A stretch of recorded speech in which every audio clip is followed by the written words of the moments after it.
میں یہ آپ سے کہنے آیا تھا کہ اس زندگی گزارنے کے کچھ اصول ہیں. ایک نظریہ یونان کا تھا اس زندگی کے بارے میں کہ نہ اس کی کوئی ابتدا ہے نہ اس کی کوئی انتہا ہے، جو جیسے گزارے ٹھیک ہے. یہ نظریہ 18ویں صدی میں آ کے دم توڑ گیا جب سائنس نے اس بات کو پروف کیا کہ نہیں، اس کی کوئی ابتدا بھی ہے اور کہیں اس کی انتہا بھی ہو جائے گی. یہ نیوٹن جب 1642 میں پیدا ہوا اور 1727 میں وہ مرا ہے. وہ سائنس کا نبی کہلاتا ہے، سائنس کا نبی. اس کو اللہ نے دیا. اور دیکھو بچوں، یہ علم جو ہے نا، یہ کسی کی وراثت نہیں، نہ مغرب کی نہ مشرق کی. جو محنت کرے گا اللہ اس کو دے دے گا. میں نے اس کے بارے میں پڑھا. وہ گھنٹوں ایسے لیٹا رہتا تھا، کئی گھنٹے ایسے لیٹا رہتا تھا، کئی گھنٹے. تو 5 منٹ نہیں ایسے لیٹ سکتے، کروڑ بدلتے ہیں. پھر ایک دم جو اس کے اندر خیالات جمع ہوتے، یہ کرسی پڑی ہوتی تھی، سامنے ٹیبل ہے، تو تیزی سے اٹھتا، کرسی پہ بیٹھنا بھی بھول جاتا اور قلم اٹھا کے کھڑے ہو کر کئی گھنٹے لکھتا جاتا. تو اس کی محنت پر اللہ نے اس کو دنیا کا علم کا تھوڑا سا کھڑکیاں کھول دیں. تو یہ بات سامنے آئی کہ بھائی یہ شروع سے نہیں ہے، کہیں سے شروع ہوئی ہے. کہاں سے شروع ہوئی ہے، کس نے شروع کی ہے، یہ یہاں آ کے اٹک گئے. چونکہ ان کے سامنے نہ قرآن کا علم، نہ آخرت کا علم، نہ شریعت کا علم. تو کچھ ان کی جو ٹوٹی پھوٹی شریعت باقی ہے، اس میں اتنا وہاں بھائی اس کو خدا نے بنایا، اس کو اللہ نے بنایا. 1711 میں ایک سائنسدان پیدا ہوا جرمنی میں، ایڈورڈ ہیوم. وہ 1778 میں مرا ہے. تو نیوٹن نے یہ بتایا کہ یہ کائنات ایک سائنٹیفک طریقے سے چل رہی ہے، ایک آٹومیٹک سسٹم ہے جس کے تحت چل رہی. وہ خدا کا منکر نہیں تھا. ہیوم نے آ کر خدائی کا انکار کیا. انہوں نے کہا جب 2 اور 2 4 ہے تو کسی خدا کو ماننے کی کیا ضرورت ہے کہ اس نے 2 اور 2 کو 4 کیا. ہم دیکھ رہے ہیں سب کچھ آٹومیٹک ہو رہا ہے، کوئی خدا نہیں ہے. سب سے پہلے دہریت کا تصور اس شخص نے دیا کہ اللہ کوئی نہیں ہے، یہ سب خود بخود ہو رہا ہے، خود بخود ہو رہا ہے.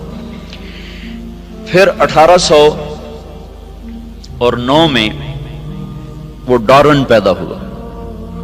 اس کی تھیوری میں نے جا کے ساری دیکھی. اس کا میوزیم ہے پورا لندن میں، اس کا پورا میوزیم ہے، سارا میں نے جا کے دیکھا. اس نے ایک اور ہی شوشہ چھوڑ دیا. ان کا ایک سیل پانی کے کہیں کنارے کہیں سے آ گیا، کیسے آ گیا، وہ بڑھتے بڑھتے یہ سب کچھ بن گیا، یہ انسان بن گیا، یہ پہاڑ بن گئے، پتھر بن گئے. اس میں بھی کوئی نیکی بدی کا کوئی تصور نہیں ہے، آٹومیٹک پیدا ہوا، لہذا چلو بے ٹھیک، خود بخود ہو گیا، جو مرضی کرو جو مرضی کرو. ایک تصور اسلام نے دیا. اور بھی بہت سے نظریات ہیں، میں نے صرف مثال کے طور پر آپ کو بتا دیا. ایک تصور اسلام نے دیا اور بڑے خوبصورت انداز میں اللہ نے پہلے ہم سے سوال کیا. بولو بھائی، ام خلقوا من غیر الشیء، تم خود بخود پیدا ہو گئے ہو، اپنے آپ بن گئے ہو. یہ ڈارون تھیوری، ایک سیل اپنے آپ بن گیا.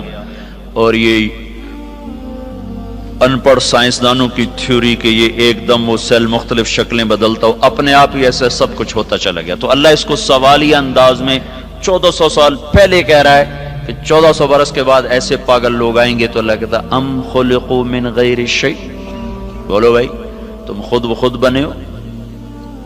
تو اس کا جواب تو آج کی سائنس نے دے دیا کہ نہیں، خود بخود تو نہیں بنی. پھر اللہ دوسرا سوال کرتا ہے، ام ہم الخالقون، کیا تم اپنے خالق خود ہو؟ اب تو نے اپنے آپ کو خود بنایا ہے. اس کا جواب بھی نفی میں ہے. ہم نے اپنے آپ کو خود کہاں بنایا؟ ہمیں تو 4 سال کی عمر میں پتہ چلا کہ ہمارا کوئی وجود ہے. تو اللہ تیسرا سوال کرتا ہے، ام خلق السماوات والارض، یہ زمین آسمان تم نے بنایا ہے؟ دیکھتے نہیں کیسے ترتیب سے ہے. ایک تھیوری ہے نا کہ آپ ہی بن گیا، خود بخود بن گیا. اس نظریے کو بھی سائنس نے آ کر 1948 میں غلط ثابت کیا. 1929 میں کیلیفورنیا میں ایک سائنسدان تھا، وہ دیکھ رہا تھا تو اس نے پہلی دفعہ دیکھا کہ ایک بڑے منظم ردم کے ساتھ یہ ساری کائنات ایسے پھیل رہی ہے اور ان میں بڑا ایک ربط ہے، بہت طاقتور ربط ہے، وہ فاصلوں کا تناسب ہے۔ پھر اس پر انہوں نے مزید تحقیق کرتے 1948 میں وہ اس نتیجے پر پہنچے کہ یہ کائنات زیرو سے بنی ہے، ایک دھماکے سے بنی ہے، دھماکے سے۔ میں ساہیوال میں تھا، ایک بچہ آیا میرے پاس FSC کا، اس کے کان پر ہیڈ فون سا تھا، کہا جی یہ انٹرنیٹ سے جڑا ہوا ہے، اس وقت 700 لڑکے آپ کی بات سنیں گے جو آپ مجھ سے کریں گے۔ ایک یہودی ہم سے تل ابیب سے سوال کر رہا ہے کہ بگ بینگ کے بارے میں تمہارے قرآن میں کوئی بات ہے کہ یہ کائنات ایک دھماکے سے وجود میں آئی؟ کیا تمہارے دین میں کوئی اس کے بارے میں دلیل روشنی ہے؟ تو اگر ہے تو مجھے بتاؤ، تو پھر میں مسلمان ہو جاؤں۔ میں نے کہا پہلی بات یہ بچے کہ ہمارا قرآن سائنس کی تصدیق کرنے نہیں آیا اور سائنس کو جھٹلانے نہیں آیا، ہمارا قرآن ہدایت کے لیے آیا ہے، زندگی گزارنے کا طریقہ بتاتا ہے۔ کہیں کہیں وہ دنیا کی چیزوں کو ٹچ کرتا ہے، جہاں وہ ٹچ کرتا ہے وہ ایسا صحیح ٹچ کرتا ہے کہ پھر اسے کوئی چیلنج نہیں کر سکتا۔ تو اشارہ ہم کیس کر سکتے ہیں کہ اس سے اشارہ ہوتا ہے کہ اللہ تعالیٰ کہتے ہیں حی افلا یؤمنون، یہ جو میرے منکر ہیں ان کو پتہ نہیں ہے کہ زمین آسمان ایک ملا ہوا مادہ تھا، ایک ملا ہوا رتق ہوتا ہے، چیز اس طرح آپس میں مل جائے کہ پھر اسے جدا نہ کیا جا سکے، جیسے گوشت الگ ہے، سبزی الگ ہے، نمک الگ ہے، مرچ الگ ہے، جب ہم اس کو سالن بناتے ہیں تو ہر چیز مکس ہو کر اب نمک مرچ ہلدی اس میں سے نہیں نکل سکتی، اس کو عربی میں کہتے ہیں رتق۔ کانتا رتقن، یہ سب کچھ ملا ہوا تھا، اور فتق اس کو الگ الگ کر دیں، ففتقناہما، پھر ہم نے اس کو پھاڑا اور اس کو دھماکے کے ساتھ ہم نے اس کو پھیلانا شروع کیا۔ اثر کے بعد وہ آیا، کہنے لگا جی وہ یہودی مسلمان ہو گیا، اس وقت سن کے چلا گیا، پھر اثر کے بعد اس نے آ کر مجھے بتایا کہ وہ مسلمان ہو گیا۔ تو ہمارے پاس یہ نظریہ نہیں ہے کہ آپ ہی بن گئے، ہمارے پاس یہ نظریہ کہ اس کو اللہ نے بنایا ہے اور ایک نظام کے ساتھ۔ اچھا، پھر ایک پال ڈیوس سائنسدان تھا آسٹریلیا کا، اس نے پھر ایک اور بات ثابت کی کہ کوئی بنانے والا ہے، خود نہیں بنا، اس نے ڈارون کو غلط ثابت کیا، اور دوسرے جو دہریے، بہت سے دہریے سائنسدان تھے اب بھی ہیں، ان سب کی بات کو اس نے غلط ثابت کیا کہ یہ دھماکہ کسی نے کیا ہے، خود نہیں ہوا، کہ ہر دھماکے کے بعد تخریب ہوتی ہے، دھماکے سے تو تخریب ہوتی ہے نا، کہ نہ کہ تعمیر۔ اگر میں جا کے ابھی اپنے مسجد میں کہوں کہ ہم وہ بیٹھے تھے لارنس کالج کی مسجد میں، وہاں ہوا دھماکہ، ہر لڑکا اڑتا ہوا اپنے بیڈ پہ جا کے بیٹھ گیا اور پرنسپل جا کر اڑتے ہوئے اپنے آفس کی سیٹ میں فٹ ہو گئے۔ کوئی مانے گا اس کو؟ مول صاحب پاگل ہو گئے ہیں، کسی پر کبھی دھماکہ بھی ایسے منظم طریقے سے ہوا؟ دھماکے سے تو توڑ پھوڑ ہوتی ہے، نہ کہ اس سے کوئی شکل وجود میں آتی ہے یا کوئی تعمیر وجود میں آتی ہے۔ یہ کائنات میں واحد دھماکہ ہے جس نے اتنے خوبصورت انداز میں کائنات کو وجود دیا کہ کوئی یہ ماننے پہ تیار نہیں ہے کہ یہ دھماکہ اتنا عقل مند تھا۔ دھماکہ تو پاگل پن ہوتا ہے نا، ٹھا ہوئی اور یہ ادھر گیا وہ ادھر گیا۔ تو اس نے نا پھر ایک سیکنڈ کو نا 1000 حصوں میں تو تقسیم کیا جا سکتا ہے، 1000 سے آگے پھر وہ تقسیم نہیں ہوتا۔ تو اس نے یہ بات پروو کی کہ اگر ہم فرضی طور پر 1 سیکنڈ کے 10 لاکھ کھرب حصے کر دیں، 10 لاکھ کھرب حصے، جب دھماکہ ہوا تھا تو 2 طاقتیں پیدا ہوئی تھی، ایک گریوٹی اور ایک رفتار۔ ایک رفتار پیدا ہو کے دھماکے سے چیز پھیلتی ہے نا، ایک دم ابھرتی ہے، تو جب وہ تھا تو اس میں 2 طاقتیں پیدا ہوئیں، ایک کشش گریوٹی، ایک رفتار سپیڈ۔ اگر اس وقت سپیڈ زیادہ ہو جاتی تو یہ کائنات بکھر جاتی، اور اگر اس وقت کشش اور گریوٹی زیادہ ہو جاتی تو یہ کائنات پھر سمٹ کے پھر زیرو ہو جاتی۔ اس میں اگر 1 سیکنڈ کے 10 لاکھ کھرب حصے کیے جائیں اور 1/10 لاکھ کھرب سیکنڈ کے برابر اگر رفتار بڑھ جاتی تو کائنات بکھر جاتی، اور اگر گریوٹی بڑھ جاتی تو کائنات زیرو ہو جاتی۔ تو یہ کوئی کیسے تسلیم کرے کہ یہ آٹومیٹک ہو گیا، یہ خود بخود ہو گیا؟ کوئی تو ہے، اور وہ کون ہے؟ یہاں آ کے وہ اٹک جاتے ہیں۔ تو ہمارے یہ اس بچے سے بھی پوچھو تو کہے گا اللہ نے زمین بنائی، اللہ نے آسمان بنایا۔ تو اس کو اللہ نے یوں جواب دیا، ان ربکم اللہ، الذی خلق السماوات والارض فی 6 ایام، تیرا اللہ ہے جس نے زمین آسمان 6 دن میں بنائے، ثم استوى علی العرش، پھر عرش پہ تخت بچھایا، یغشی اللیل النہار، پھر دن اور رات کا نظام چلایا، یطلبہ حفیفا، دن آگے چلتا ہے رات پیچھے چلتی ہے، اور پھر الشمس والقمر والنجوم مسخرات بامرہ، پھر اس نے سورج چاند ستاروں کو اپنے تابع کر دیا۔ تو ہمارے لیے ایک جواب آسان ہو گیا کہ سب کا بنانے والا اللہ ہے۔ پہاڑ کیسے بن گئے؟ والجبال ارساہا، اللہ نے گاڑ دیے۔ پانی کیسے بن گیا؟ کہ اللہ تعالیٰ نے بنایا، فسالت اودیۃ بقدرہا۔ زمین کیسے بن گئی؟ والارض فرشناہا فنعم الماہدون، اللہ نے بنا دی۔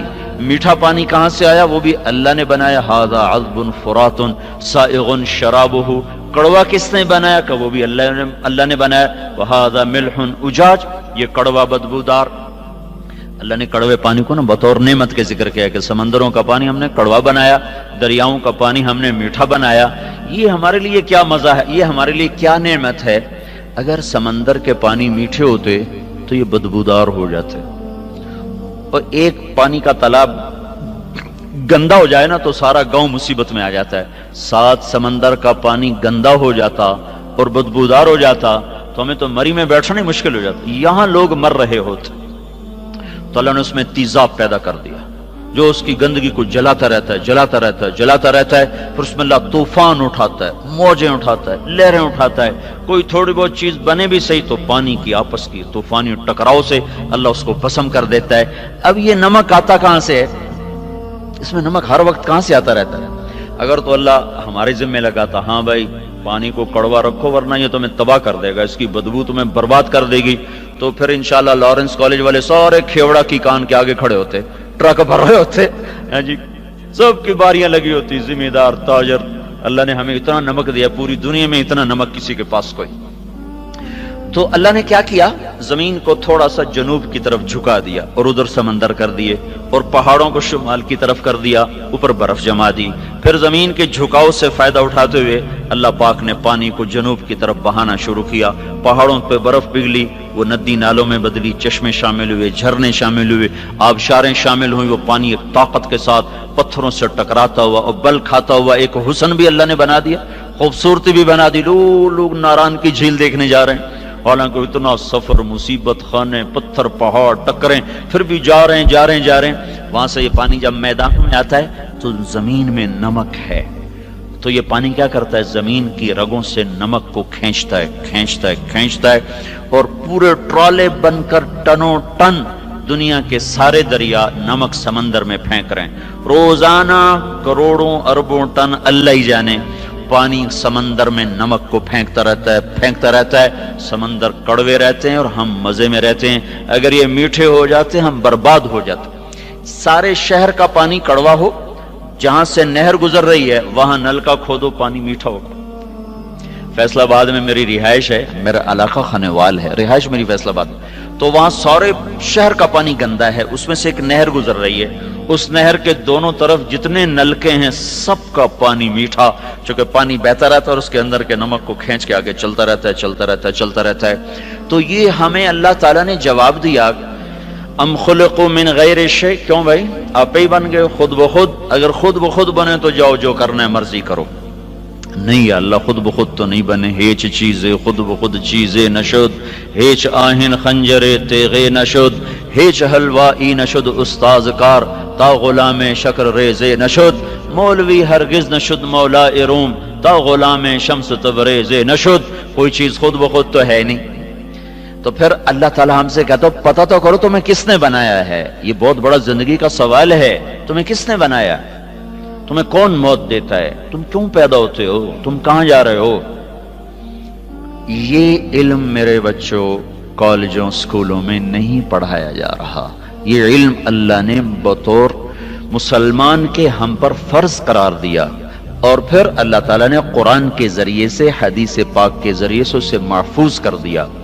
تو زندگی کا سفر شروع کرنے سے پہلے یہ طے کرو کہ تم نے زندگی گزارنے کیسی ہے۔